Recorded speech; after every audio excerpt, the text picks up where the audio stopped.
What is up, everybody? Thank you for stopping by to talk a trio of George Pickens Dynasty trades.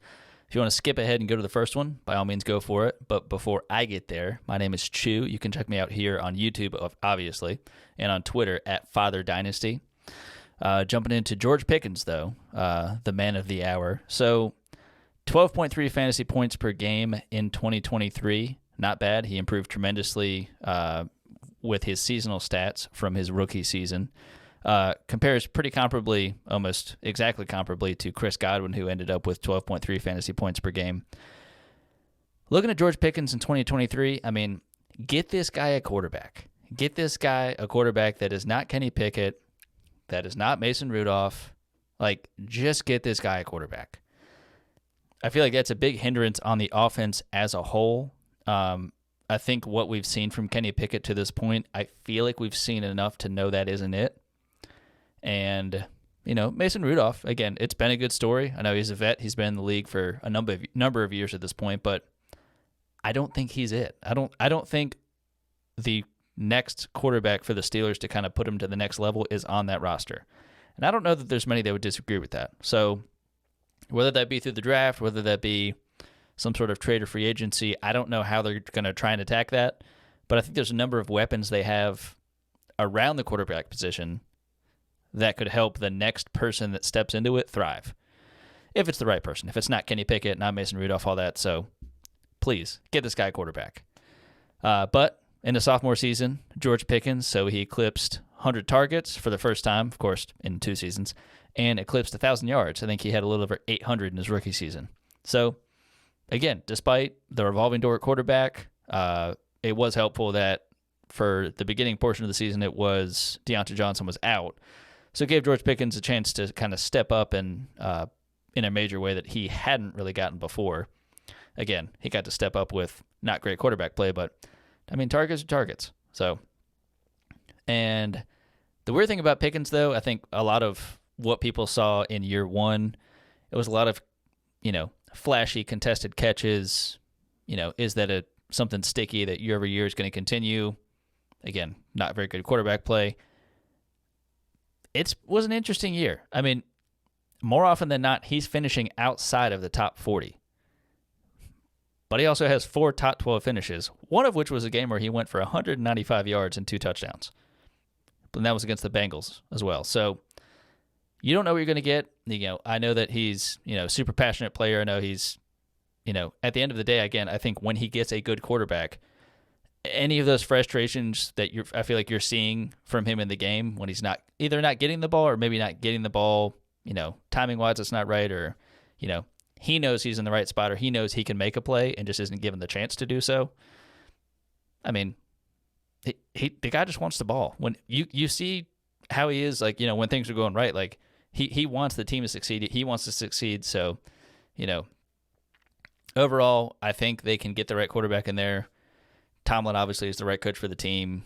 There's plenty of weapons there overall. So, I think they're in a good spot, and I hope they kind of right the ship here in 2024. But for keep trade cut purposes, George Pickens is wide receiver 26, and that is one behind Jaden Reed and one ahead of Stephon Diggs.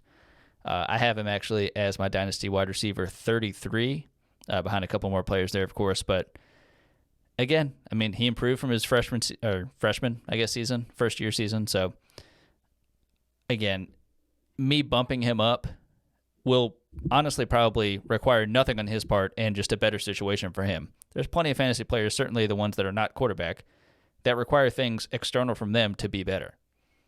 What is the scheme like? What is the offensive line like? What is the quarterback like ultimately to get to the wide receiver or for the running back? So as a whole, I do think that it can get better for Pickens. Again, likely bumping him up from 33.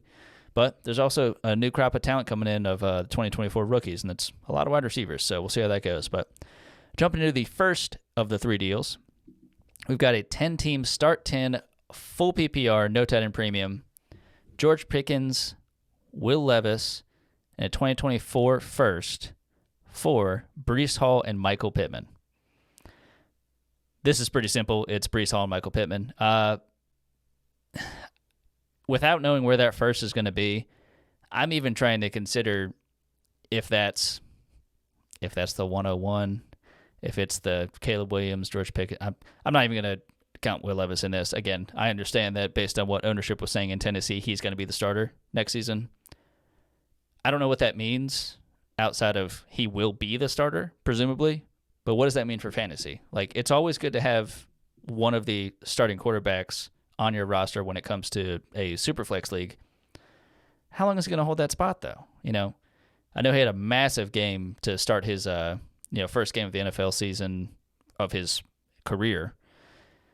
A couple of deep balls, but other than that, what have we really seen from him since? And what are they going to be able to surround him with? Why did they fire Mike Vrabel? A lot of great questions. Derrick Henry's probably gone. Like, this Nuke Hopkins, I assume he's going to stay. I don't know. So a lot of questions there. Don't trust that. But when I look at the other side, Breece Hall and Michael Pittman, I've got a soft spot for Michael Pittman.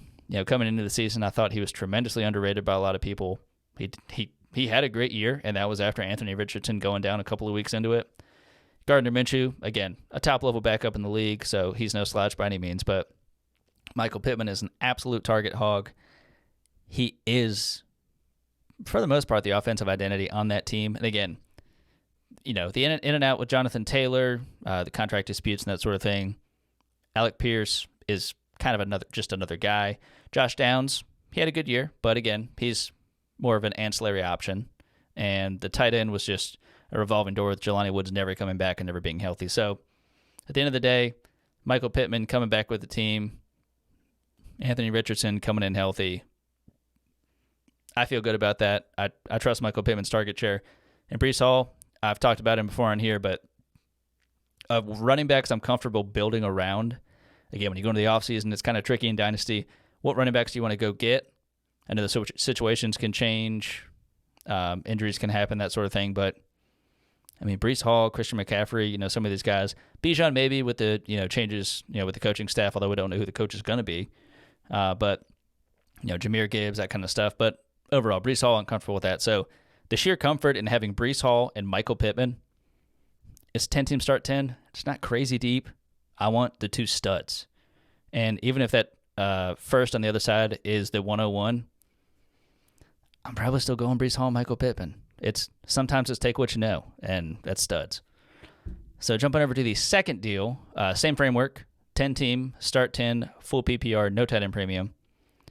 This one is George Pickens, Bijan Robinson, 2024 second, 4, Puka Nacua, Roshan Johnson, and a 2024 first.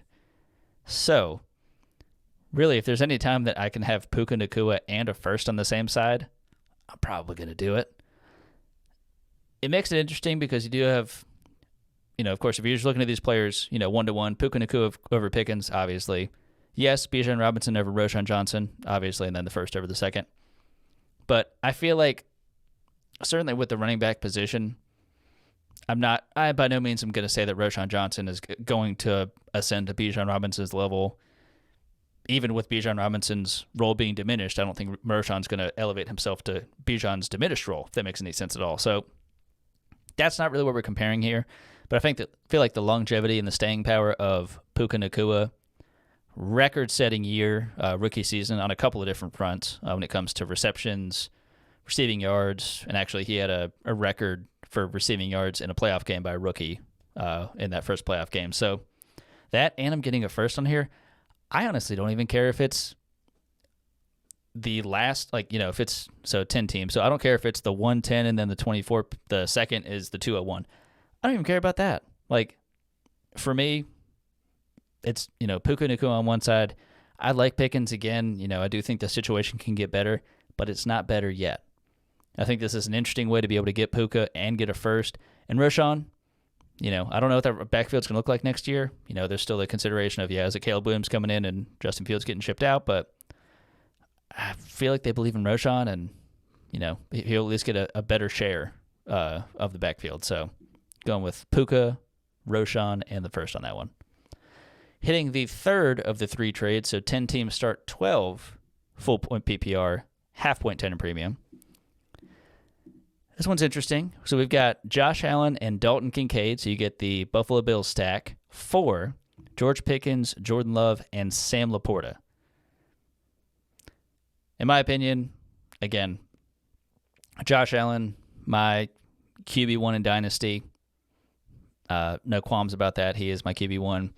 Jordan Love, he has ascended to a level I think some maybe expected him to before the season. I did not, by any means.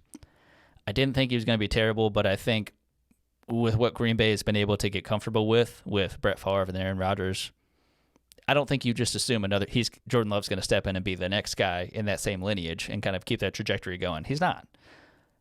But I think he's done pretty damn well. And I think with the weapons they have, so underrated. I think a lot of people at this point maybe appreciate it, but I think the depth of, talent they have there with those pass catchers. You've got Jaden Reed's my favorite, by the way. So Jaden Reed got Dontavian Wicks coming out of nowhere. I was never huge on Christian Watson, and the fact that you have someone like Dontavian Wicks who I think can play a similar role from him. Again, not the exact same build and player type, but can fill that role.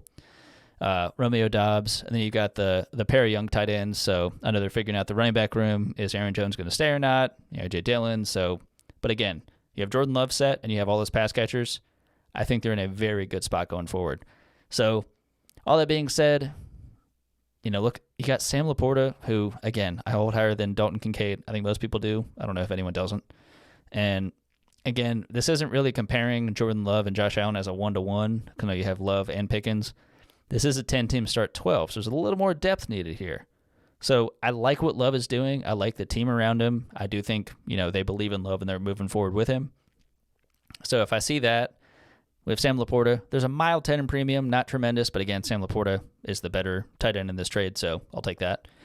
And Pickens. I mean, for what we saw from him this year, from what we saw from him in his rookie year, he's going to have boom games. He's going to have, I guess, what we call bust games, games where it didn't quite work out. But again, when we see a better quarterback there, do those kind of bust games lessen? Do they soften? Does he command a better target share? We didn't see much of Pat Freiermuth this year. Some of it because of injury. Some of it he had one massive game and that was about it. So going forward, what does this team look like? Matt Canada now is just out. So they have a full offseason to kind of prepare and see what the team's going to look like. What do they look like? So there's optimism there, I think. And so I'm taking the Pickens, Love, and Sam Laporta side. I believe in that. It's tough to not to pick the QB1 in Dynasty, at least my QB1 in Dynasty. I think at worst, maybe people's second or third quarterback. But yeah, definitely taking the three players there. So let me know what you think in the comments.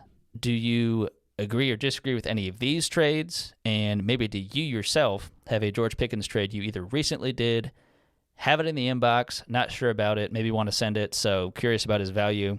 Again, league size, league type, scoring, differences, you never know what the value is, and, it can vary tremendously, but drop it in the comments. Love to talk trades damn near every single day, so please go ahead and do that, and happy Dynasty.